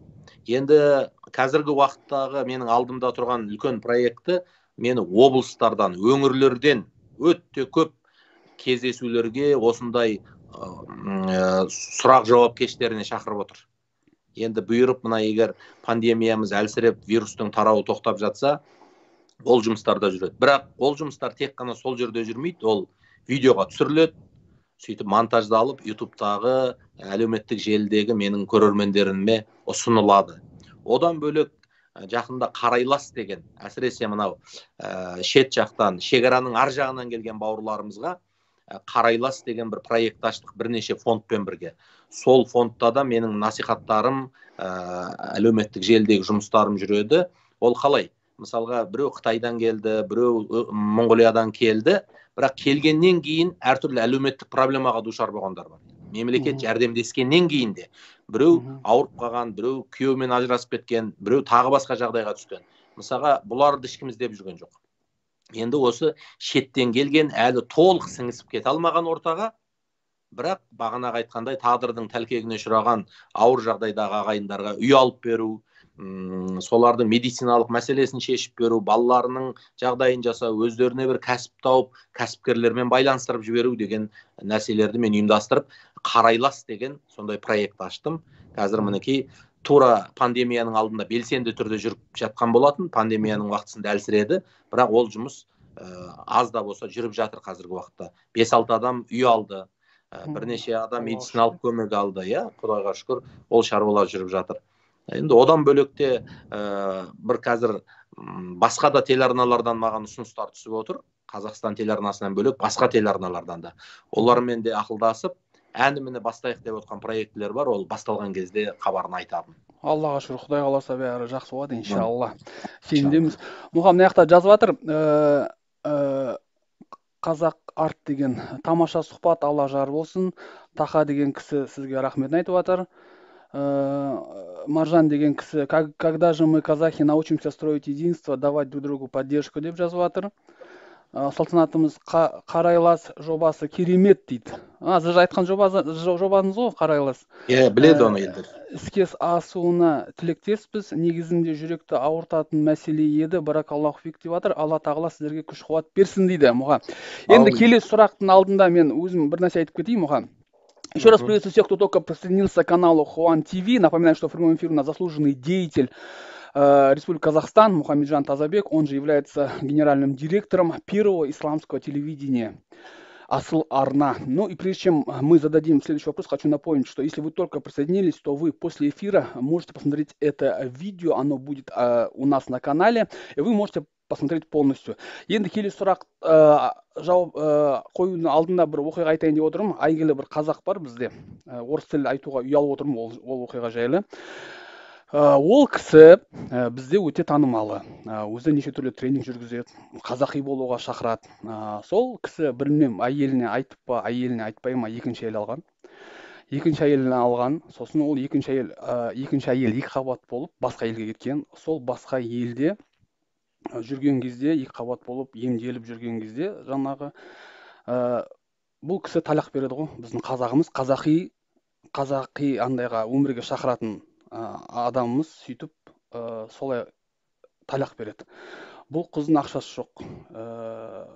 Больницадан шығарғызбайды, ақшаны төлемегенше. Сөйтіп арамызда бір танитын бір кісі бар. Сол кісі маған шығып осылай қалай көмектесе аламыз. Ол қазақ журналист. Көмектесу, аттарын айтпай қойын, көмектесу керек деп. Сосын мен де ойымда біздің қазағымыз басқа елде жүр, қалай ол деп. Мен имамдарға шықтым. Имамдарға шығып, имамдар таныстарыңыз бар ма? Бұл кісіге жаңағы талақ берген кісіге шыға аласыздар ма? Немесе көмектесе аласыздар ма деп. Сосын өзім танитын чиновниктерге шықтым. Соның арасында Мұханға да шықтым. Алланың қалауымен Мұха бір сұрақтарын шешті. Кісілер тапты, өзі де көмектесіп, сөйтіп қызды шығарып алды. Аллаға шүкір, осындай қыз, осындай оқиға болған. Бұл историяны ешкім білмейді. Мен білем, Мұха білет, Алла білет, и жаңағы қыз білет. Енді келесі сұрақ, Мұха, вы же являетесь не только заслуженным деятелем, вы являетесь общественным деятелем, и вы занимаетесь многими делами, которые не знает, басқа адамдар білмейді. Мысалы, жүрегіңіз ауырып, бірден жауап беріп, ол қыз білмейді, сіз көмектескеніңізді білесіз ба, Мұға? Білмей қойсын. Сіз айтпа дедіңіз, ол қыз білмейді. Аллаға шүкір. Енді Мұға, вы же являетесь общественным деятелем. Чем вы еще занимаетесь, помимо того, что терпите вот таких людей, которые на вас нападают, создаете, пока они говорят, вы создаете дела, помогаете людям, открываете канал, распространяете наши традиции, нашу культуру. Чем вы еще занимаетесь, Мұха? Осы сенімен тікелей эфирға шығардан алдын, қазір ғана осы сенің алдыңда ғана маған бір жігіт келіп кетті. Отбасылық проблемасы болып жатыр, соған бір мен кішкене насихат айтып, соның отбасының жақсы болып кетуіне жұмыс жасап жатырмын да енді. Күнделікті менің ең жаныма бататын нәрсе арнайы WhatsApp телефон ашып қойған номер. Қазақстан бойынша, ол менің эфирімда, YouTube'та барлық жерде тұрады. Соған күніне бір орташа есеппен 5000 адамнан сұрақ келеді. Соны көмекшілерім кейде сұрыптайды, уақыт жетпей қалады кейде. Соның ішінен күн сайын мен жүздеген адамдарға жауап беремін. Тегін ешқандай бұған ақы сұрайтын емес, бір қазағыма пайдасы тисін деп. Расында сол жүздеген адамдардың 70-80-90-ы шынымен содан пайда алып өмірлерін өзгерсеніп жатады. Одан бөлек мен өзіме ана Бейсен Құранбек деген жақсы ағамыз қайтыс болды ғой, енді Алла рахмет етсін, Қазақстан телеарнасында. Сол Бейсен Құранбек ағамыздың аптасына бір күн 3-4 сағат өзіне халыққа қызмет деп бір міндет алып алған екен да. Өзінің мәшинесімен Алматыға шығады да, Абай көшесінен төмен қарай қарапайым халық жүретін аудандарда 3-4 сағат халықты ары бері тегін тасиды екен да, аптасына бір мәрте. Енді осы сияқты біздің де бір амалдарымыз болсын, Алла ғана білетін деп өзіміз атқарып жүрген шаруаларымыз бар. Соның бірі осы өте көптеген отбасындағы ажырасайын деп тұрған, ұрысып атқан, қайта қосыламай жүрген адамдар бар ғой. Мен кемінде бір отбасыға күнде бір кездесіп болса да пайдам тисе екен деп өзіме міндет қойғам да. Сондықтан шамам келсе ол таңертең бола ма, түсте бола ма, кешке бола ма, әйтеуір бір сондай сұрақпен жүрген бір адамға күніне бір мәрте кездесіп, тегін консультация беріп, оң солын тұжырымдап, кейін оны қадағалап отырып дегендей, сол семьяның жақсы болып кетуіне бір үлесім тисе деп жүрмін. Неге Қуан? Себебі біздің қоғамда кейбір жағдайда қарапайым ғана жылы сөз айтатын адам табылмай жатады. Немесе сені тыңдайтын адам табылмай жатады. Сен ішіңді біреуге ақтарғың келеді, бірақ ол адам сенімсіз, аманатыңды басқаларға айтып қояды, немесе саған қате жауап айтып, жаныңды ауыртып жібереді. Ең болмаса біреудің мәселесін шешіп бермесең де, соның мұңын, қайғысын тыңдап, ішін босатуының өзіне себеп болатын адам туыс-туғанның ішінен табылмай жатыр. Қазақ қазір батыр жігіті жоқ болғаннан, ару қызы жоқ болғаннан қорбап жүрген жоқ. Сол батыр жігіттің күшін приоритет беріп, соны орнына жұмсататын адам таппай жүр. Қазақтың сұлу қыздары бар, ар ұятын сақтап жүрген қыздары бар. Бірақ соған аға болып арқасынан қағып, соған мейірім көрсетіп, дұрыс ортаға кіріп, дұрыс жүріп, дұрыс тұруына мейірім танытатын ер азаматтар табылмай жатыр. Жігіттердің көбі қызды басын қатыруға, алдауға, оның сезімімен, махаббатымен ойнауға келгенде сұмдық алдына жан салмайды. Мен жүрген жерімді айтам, қыздар, жігіттер, қыздардың тағдырымен ойнамаңдар, қыздардың көз жасымен ойнамаңдар. Дүниеде қыздың көзінен аққан бір тамшы жасына тұншығып өлген деген жаман болады деп айтамыз мысалға. Себебі қаншама аборт, қаншама қыздардың тұрмысқа шықпай қалуы, шықса да сіңісе қиналып жүруінің барлығы біздің жауапсыздығымыздан болып отыр. Сондықтан біз кейде қоғам қайраткері болу деген бір егемен Қазақстанға бір бет мақала беру, қоғам қайраткері болу деген бір завод ашылып жатса соның лентасын қою, қоғам қайраткері деген бір батырға ескерткіш қойып жатса соның лентасын қиып, сол жерде фонд ашып, соған ақша жинап жүру деп ойлауымыз мүмкін да. Қоғам қайраткері деген сенің қолыңнан не келеді өмірде? Тілің ба, кәсібің ба, сол арқылы көп емес, бірақ жүйелі түрде, аз қазаққа болса да жүйелі түрде пайдаң тиіп отырса, соның нәтижесі дүние ақыретте адам үшін, адамның алдынан шығатын ең үлкен тау деп есептеймін. Мысал үшін, ана Арыс оқиғасында елдің бәрі қиналып, үйінен безіп, Шымкентке кеп, біреу мектепте, біреу мешітте қиналып жатқанда бір апамыз келді дейді. Қолында 2 литрлік огурцы помидоры бар дейді, бір қолында вареньесі бар дейді да. Подвалына түсіп, вареньесі менен огурцы помидорын алып қойған ғой. Басқа ештеңкесі жоқ та кісінің. Бірақ ол Құдайдың алдында құтылды да. Ол қолында барымен бөлісті, керек кезінде келді да ол. Мен әжемін ғой, осы жастар жүгірсін деген жоқ та ол. Қолында бар, соны алып келді дейсіз ғой. Не бар, соны алып келді да мысалы. Сол сияқты әр қазақ, біз қазір қазақтың проблемасы қай жерде? Қазақтың проблемасы бірінші кезекте. Талантты балалар көп, білімді балалар көп, бірақ тәрбиелі балалар азайып бара жатыр. Сұлу қыздар көп қазір, білімді қыздар көп, бірақ өмірден орын тауып кетіп жатқан қыздар аз болып жатыр да. Қазақтың проблемасы не қазір? Қазақта қазір тәуелсіздік те бар, қазақта байлық та бар, қазақта кәсіп те бар. Қазақстанда егер денің сау болса, мінезің дұрыс болса, бір бала шағаңды асырайтын кәсіп бар, Құдайға шүкір. Бірақ бізде бір көкірек бар, бізде бір жалған намыс бар. Мен сол братанның, ағамның мәшинесін айдап жүрейін сол. Немесе мен сол бір жеңгемнің қызметін жасап жүрейін деген сияқты бір жалған намыс бар. Міне, осы жалған намыс ең соңында біздің алауыздыққа алып келіп жатыр. Біз бір-бірімізбен ынтымақтыққа болмауға алып келіп жатыр. Сондықтан бұл ынтымақ, ауызбіршілік деген әлсіз халықтарға, отарлықтан шыққан халықтарға бұл ең басты керек, ел болып кету үшін керек факторлар. Егер біз түрік сияқты болсақ, ағылшын сияқты болсақ, онда бізге ондай ауызбіршілік, ондай ынтымақтан гөрі бізге кейде не керек болуы мүмкін?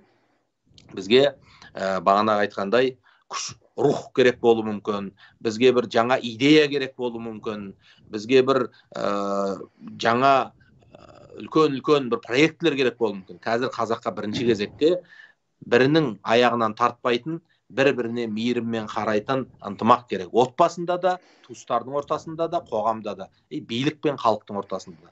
Билікте отырғандарға да біз кездескенде де, баспасөзде де, барлық жерде де айтып жүрміз. Бір аспаннан түскендей көрмеу керек. Билік өкілдері, чиновниктер аспаннан түскендей болмай, осы халықтың тәрбиелеген ұл қыздар екенін біліп қызмет ету керек. Билік деген ол бақ қонды деген сөз емес. Ол мойныңа жауапкершілік арқаладың деген сөз. Сондықтан халыққа әрдайым қызмет етіп, иіліп тұру керек. Халықты тыңдайтын үкімет, халыққа қызмет ететін чиновник деген сөз қазір бекер айтылып жатқан жоқ.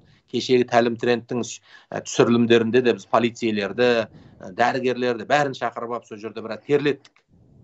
Сен халықты қалай деп қабылдайсың?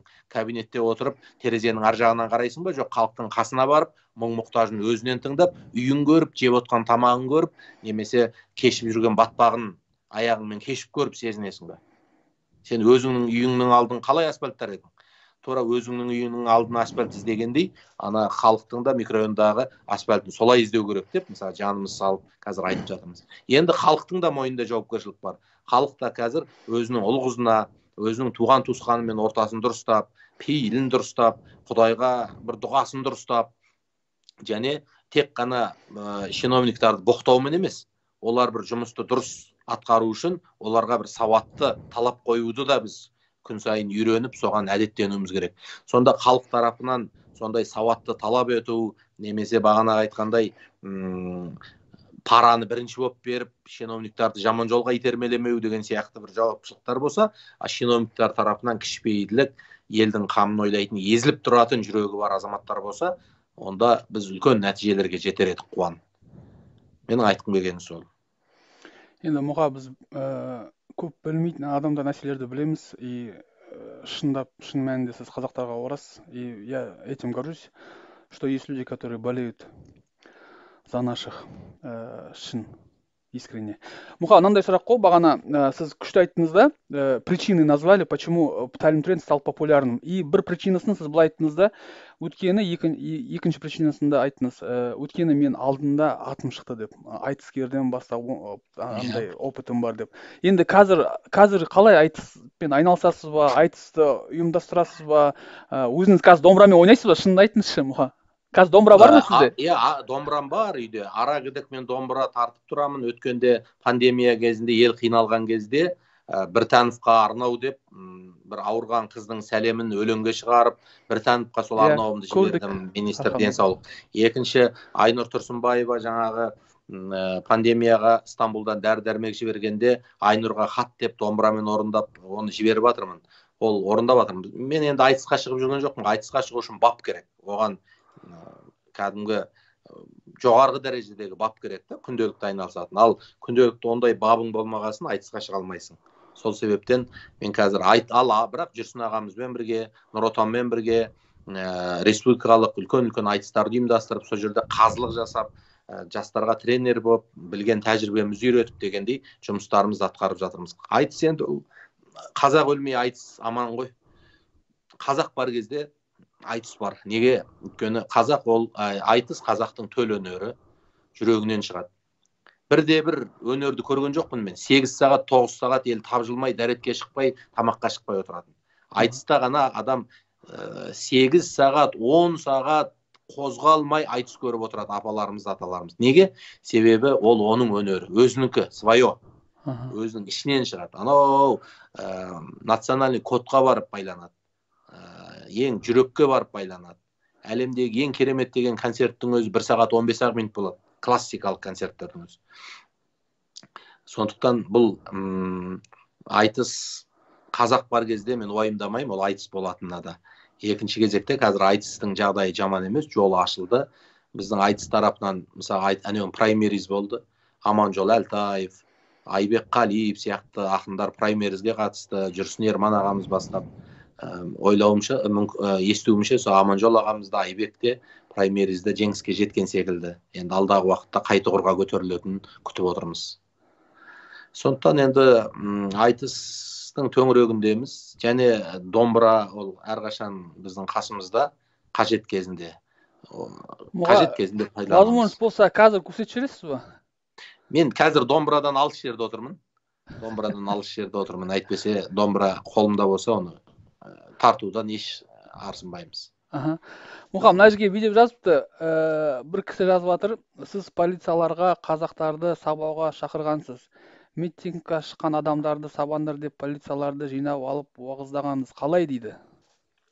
Енді мен бұған жауабын талай мәрте бергем, тағы да бір айтып өтейін.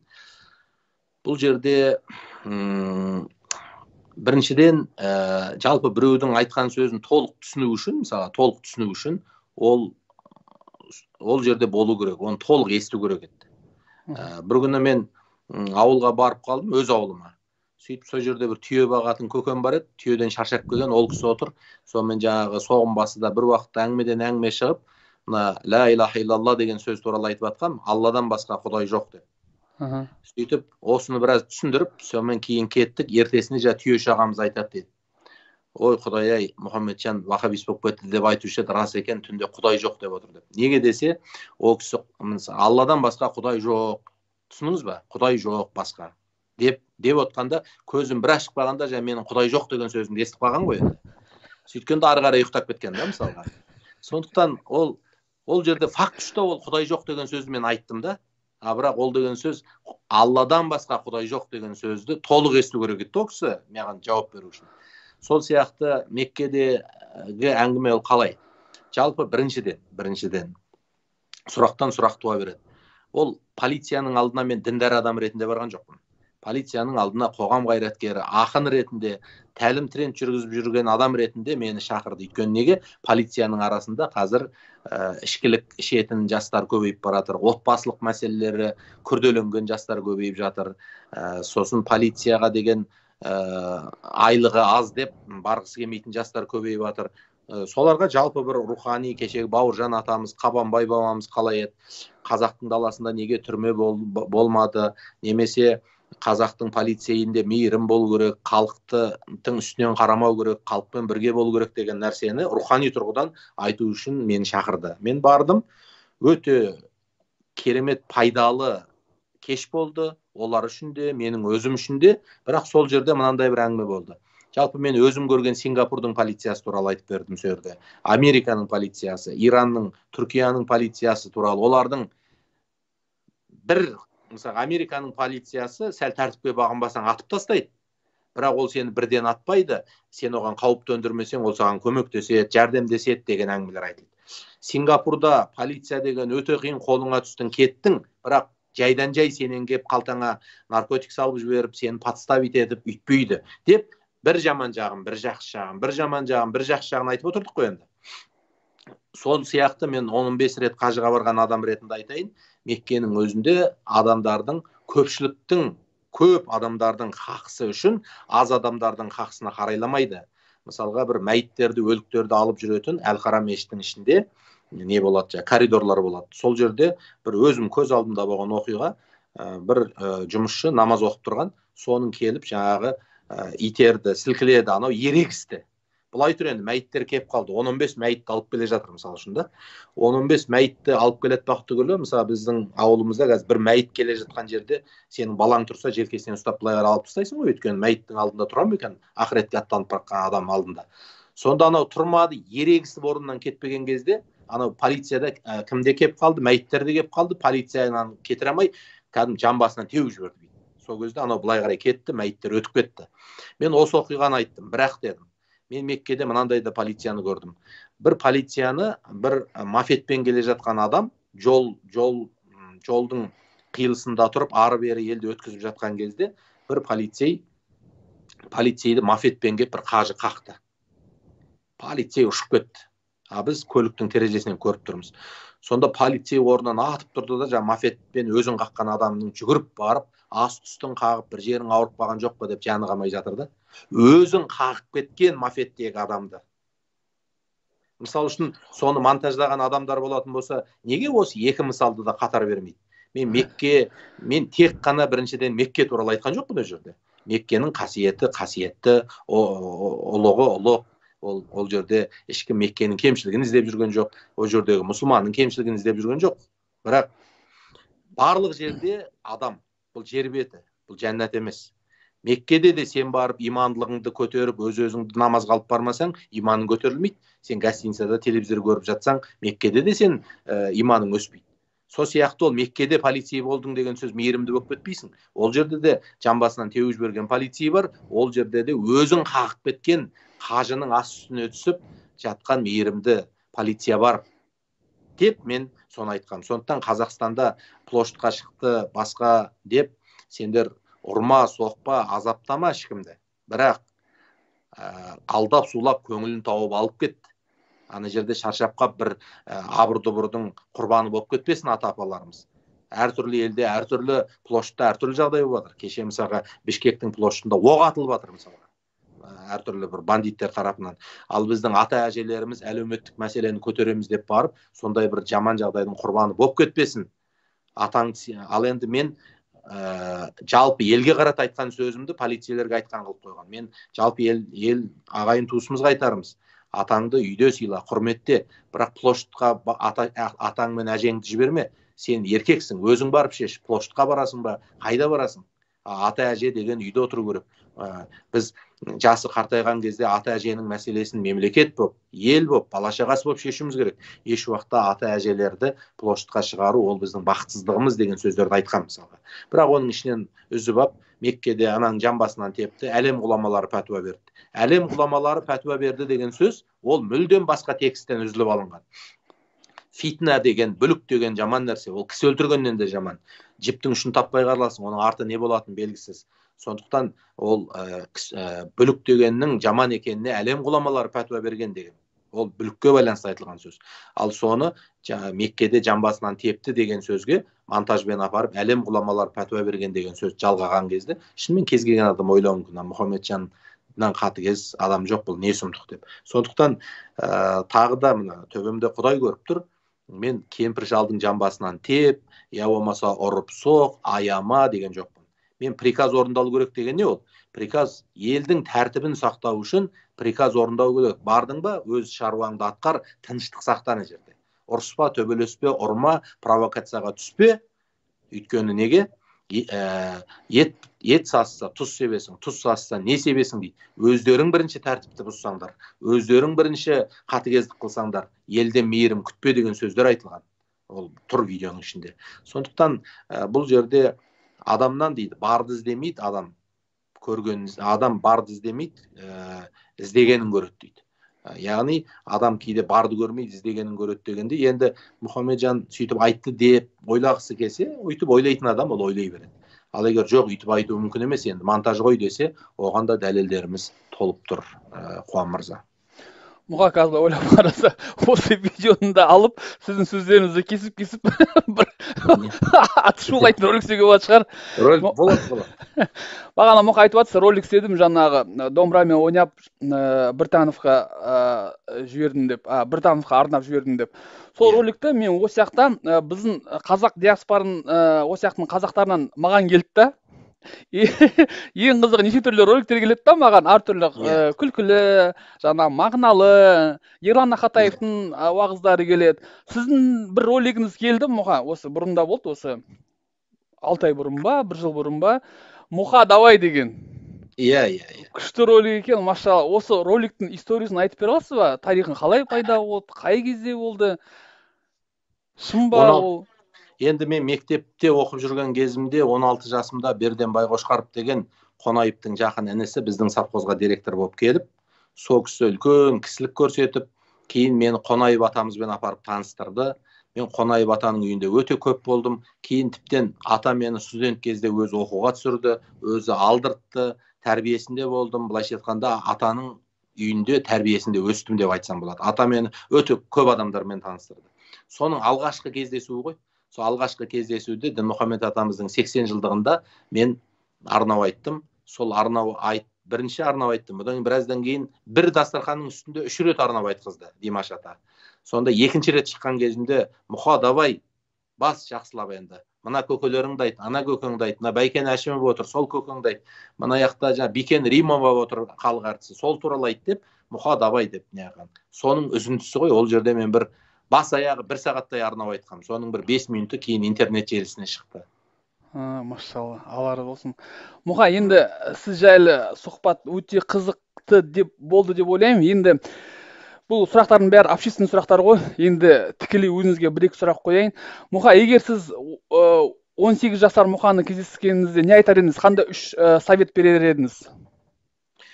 Енді бірінші, енді 18 жастағы сол кездегі Мұхамеджанға айтар бір нәрсеміз, бір ғана бағытпен кетпе, бірнеше пайдалы нәрсені қатар алып жүр. Яғни спортты, тіл үйрену деген сияқты нәрселерге сол кезде менде мүмкіншілік болды.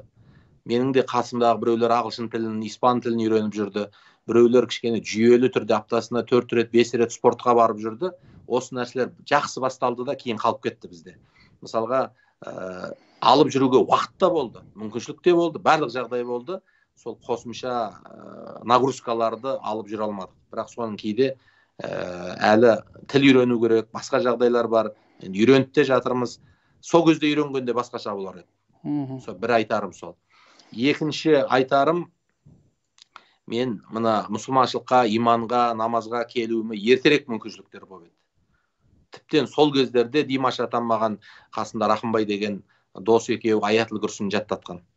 Сол кездерде мысалға мен иманға келе берсем болатын еді, біраз уақытымды өткізіп алдым. Сосын енді үшінші нәрсе не ол?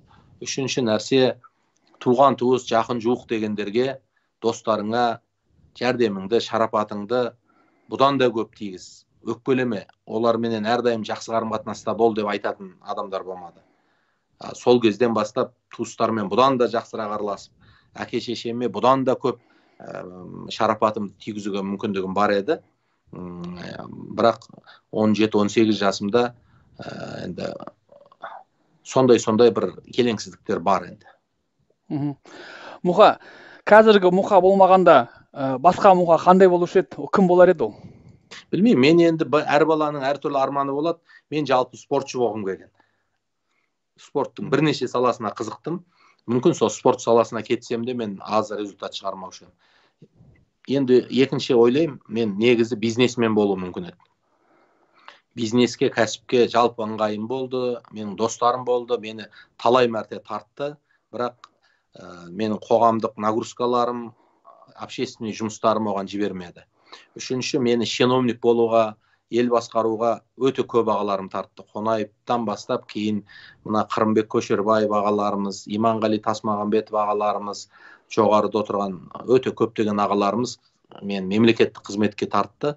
Әйтеуір мына қоғамдық қайраткер болғым келіп, мен сол шаруалардың бәрінен сол кезде бас тарттым. Бәлки мүмкін мен қазір өте жоғарғы қызметтердің бірінде жүру мүмкін еді. Қазірде, дәл қазірде де менде мүмкіншіліктер бар. Сол кәсіп жасайым десем де, немесе чиновник болам десем де. Бірақ мына қоғамдық қайраткерлік, осы жұмыстар менің оң жамбасыма келетін болғандықтан, мен ол нәрселердің бәрінен бас тартып тұрмын. Мұха, бір аралға сізге бір көп уақытқа жіберсе, өзіңізбен бірге қандай 3 кітап алып кетер едіңіз? Енді әрине, болса да Құранды алып кетесің. Болса да сенің жаңағы пайғамбарлардың, сол кездегі әулиелердің ғибратты сені саған сабыр сыйлайтын кітабын алып кетесің. Үшінші, өзіңнің, сенде адамда үміт үзілмейді ғой, қайтып келсең елге қызмет етуің керек, өмір сүруің керек дегендей. Соған пайдалы болған, былайша айтқанда, өзімнің кәсібімді, мына ұлттық идеологияға жасап жатқан жұмыстарымды дамытатын кітап алып кетер едім. Алхамдулилля. Мұха, діни сұрақ қоюға бола ма? Енді жақсы, мұсылман баласымыз ғой. Мұха, менде мынандай бір өзімде бір политика бар да, кім болса да бәрібір сыйластықта болайық, өйткені ол қазағым деп политикамен өмір сүремін. Сөйтіп бір досым болған менің Қарағандыда. Сол бір күні жұма намаздан шықсақ маған дейді, Қуан дейді, ең күшті зікір қандай дейді да. Мен ішіне ойладым, ол ла илаха иллаллах Мұхаммад расулуллах, одан басқа артық болуы мүмкін емес деп. Бірақ өзін сауап тиісін, маған үйретсін деп қандай десем, ол айтады, жаңағы ең күшті сен білесің ба, жануарлар зікір істейді, иә білемін десем, ең күшті зікір былай қолмен істеп қарға сияқты істеу дейді да. Сөйтіп дедім да, бірақ мән берген жоқпын, қойшы деп. Сол кеше досым, кеше ғана бір досым бар, дін қабылдаған екен, сол маған айтады, мен айтып отырмын да, осылай тәлім тренд қара деп.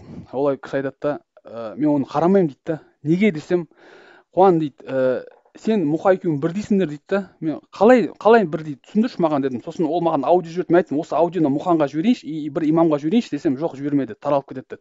Хорошо дедім, айтшы дедім.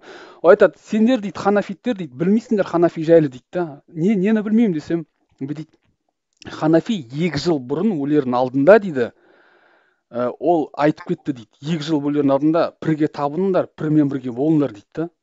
Мен айтамын да, пір деген не деймін да. Маған имам айтса, маған муфтият айтса, мен істеймін деймін да, бірақ ондай бізге айтпайды деймін да. Мен сені дейді, Мұханды қолдамаймын, өйткені сендер пірге қарсысыңдар дейді да. Айтады, Ахмет Яссауи пір дейді, Бекет ата пір дейді.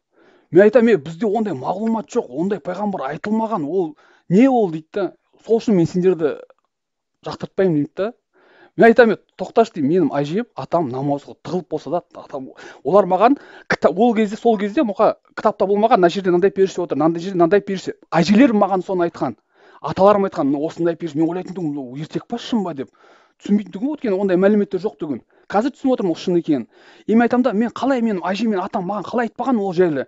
Айтар еді ғой, осындай пір бар, осыған бар, бірақ айтқан жоқ деймін да.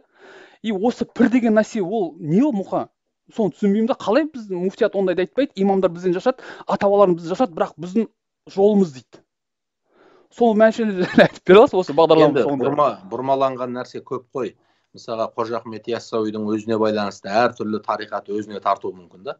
Бірақ Қожа Ахмет Яссауи бабамыз өз заманында қандай діннің үлкен насихатшысы, Орта Азиядағы үлкен ұстаз, төңірегінде рухани орта қалыптастырған алтын қазық болды.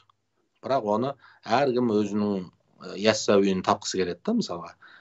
Бекерден бекер, мысалы үшін елбасымыз қазір Түркістанды үлкен деңгейде қолға алып, ол жерге бір үлкен қала салып жатқан жоқ қой, мысалға. Ол жерде біздің өркениетіміз, ғылым біліміміз, тарихи сана бәрі жатыр. Сондықтан, ал мысалға бір емші тәуіп көріпкелдер Яссауиді барып табынатын, Құдайға серік қосып, сол әруақтан сұрайтын жер қылғысы келеді. Бір архитекторлар ол жерді барып, архитектураның бір озық үлгісі қылғысы келеді да, мысалға. Бірақ шын мағынасындағы тарихтағы Қожа Ахмет Яссауи ол нағыз, мысалға, сүннет жолын ұстанған, нағыз пайғамбарға дың жолын ұстанған, Құдайға жақын адам болғанда, бірақ оны бұрмалап әркім өзінің Яссауиін жасап алғысы келеді. Сондықтан біз елдің сөзіне, біреудің қиялы әңгімесіне емес, нақты, мысалға, сол саланы зерттеп жүрген, тарихи фактілерді білетін адамдарға жүгінеміз. Ал енді бұлай тілге, сөзге алған кезде пір деген кім ол? Пір деген ұстаз, мысалға. Шында да ұстазсыз адам адасады, шында да ұстаздың көмегі адамның өмірінде үлкен. Бірақ ол ұстазға табыну менен оның шарапатын көру деген екі бөлек нәрсе. Ұстаздың әңгімесіне құлақ тұру, әрдайым ұстаздармен ақылдасып отыру деген ол дінімізде ең маңызды мәселелердің бірі. Ал енді бір ғана ұстазға жабысып алып, мысалға қалған ұстаздардың, имамдардың, басқалардың қадірін білмей, оларды жау санап қашып жүру, ол нағыз адасудың үлкені. Сондықтан адамға ұстаз керек, яғни ол пір деп айтса, ол ұстаз деген адамға керек. Бір адам саған намаз үйретеді, бір адам саған Құран үйретеді, бір адам саған күрделі сұрақтарыңа жауап беруі мүмкін. Ол ұстаз. Менің мысалы ұстаздарым көп. Біреуден намазымды үйреткен, біреу басқа сұрақтарыма жауап берген дегендей да. Сол сияқты бұл тарихтан бері қалай мұсылманның әлсіреуі осындай әртүрлі топтарға, әртүрлі жамағаттарға, әртүрлі ұстаздың төңірегіне бөлініп алып, бір-бірін мойындамай, біріне бірі мейірім махаббат көрсетпей, әлсіреуден келіп шыққан ғой мұсылмандардың әлсіреуінің өзі. Мұсылмандарды сырттан өліммен қорқытып, ешкім сырттан басып аламады. Бірлі жарым тарихи оқиғалар болмаса. Қалған жағдайдың бәрінде мұсылманды іштен іріткісіп, өстіп, мынау менің пірім, ал анау оңбаған, мынау жау деп ынтымақ берекесін қашырған. Сондықтан менің өзімнің ұстанымым ол былайша айтқан кезде алла бір, пайғамбар хақ дегендей, ал енді күнделікті құлшылық ғибадатымызды ханафи мазхабының жолымен ұстанып, ханафилердің пәтуасына бойсынып дегендей келе жатқан адамбыз. Ешқандай бұл жерде біреуді пір тұтып, немесе бір тарихатқа қол беріп, қандай да бір жерде жүру, ол біздің тәжірибемізде жоқ. Біз енді үлкен бір діннің ғұламасы емеспіз, немесе діннің білгірі емеспіз, бірақ дінді білетін адамдармен байланыстамыз. Ол діни басқармада қазір, ол 90-шы жылдардағы діни басқарма емес қуан. Қазір діни басқармада не бір діннің асты тұсын ақтарып оқып келген білімді адамдар шықты. Жаңағы өзің айтып отырған Ерлан Ақатаевтың өзі шетелге барып, шетелдегі шейхтардың алдын көрмей-ақ қазақ топырағында жүріп білімін көркейткен адам. Егер осы қазақ топырағында жүріп Ерлан Ақатаев шыққан болса, демек Қазақстанда жүріп те тура жол табуға, Қазақстанда жүріп те кез келген рухани, діни талабыңды қанағаттандыруға болады деген сөз.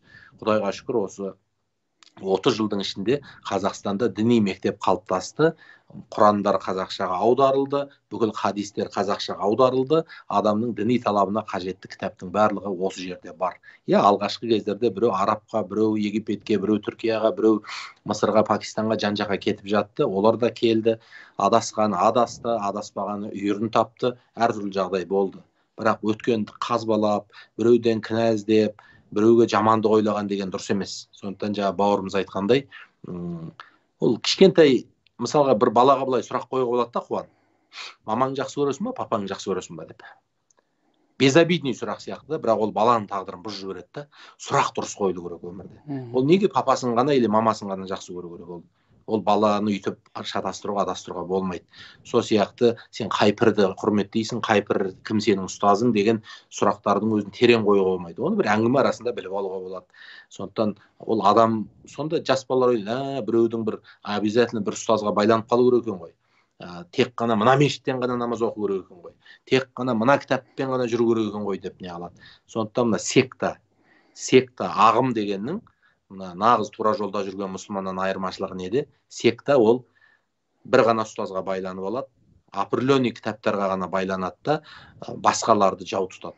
Міне сектаның негізгі сипаты сол. Нағыз кәдімгі ханафи мазхабында жүрген, ахли сүннеттің нағыз өкілі болған мұсылман адам, ол белгілі өзінің бір құдай қолын жеткізген адамдарды ұстаз тұтады, бірақ басқа адамдар ұстаз тұтып жүрген адамды ғайбаттамайды, оған жаман сөз айтпайды, оларға құрметпен қарайды. Оған қол жеткен жоқ, тағдыры үйлестірген жоқ, өзінің ұстаздарымен шаруасын бітіріп, дінін үйреніп кете береді. Сондықтан қазір діни біздің кеңістігіміздегі адамдарға да кеңдік керек, парасат керек, ақыл керек, даналық керек, тәжірибе керек, көп нәрсе керек қой.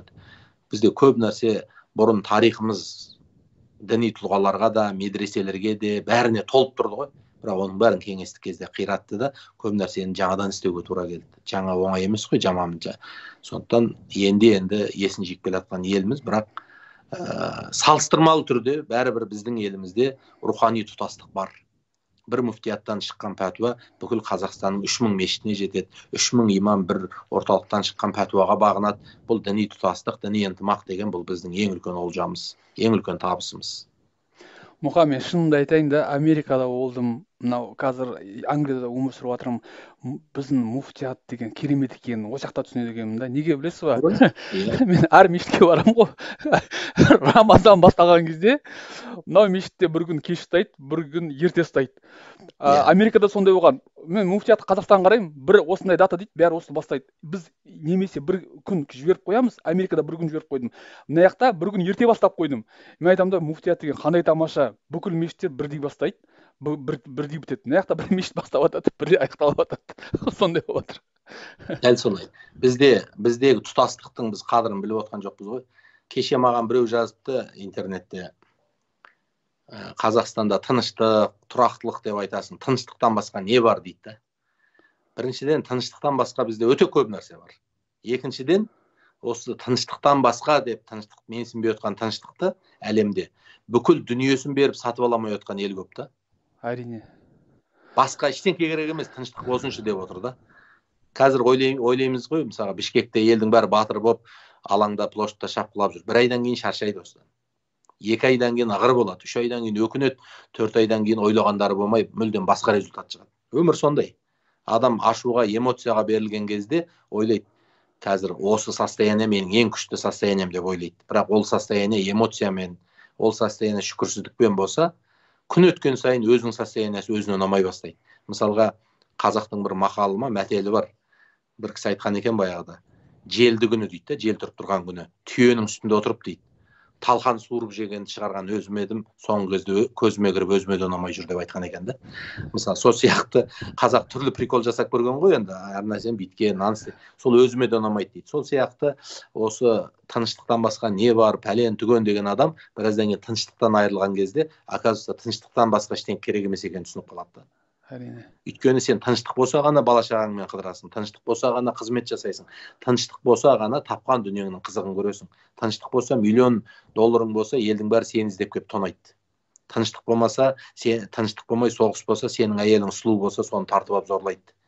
Өмір сондай. Сондықтан Құдай тыныштықтан айырмасын.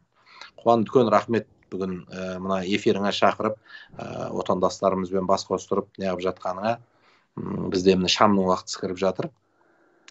Үлкен рахмет. Ел аман, жұрт тыныш болсын. Тәлім трендтің әлі алдағы бағдарламаларын бұйырса, ұлттық арнадан да көре жатарсың. Басқа жерлерге шығып жатса да, оны тамашалауға мүмкіншілік бар. Енді 2 орта 6 сағат болса да, жүрегіміз өте жақын. Сосын енді Лондон деген енді белгілі бір қаржылық тұрғыдан болсын, саяси тұрғыдан бір әлемнің астанасы секілді жер ғой енді. Сондықтан о жаққа да ел аман, жұрт тыныш болсын. Сол жердің суын ішіп, нанын жеп жүрсіңдер, Алла о жаққа да бір тыныштығын берсін, иншалла. Алмуха, рахмет сізге де, Алла разы болсын. Еще раз напомню, что у нас в гостях был Мухаммеджан Тазабек, и полное видео вы можете посмотреть через несколько минут, он сохранится на канале. Ассаляму алейкум, Муха. Ва алейкум ассалям ва рахматуллахи.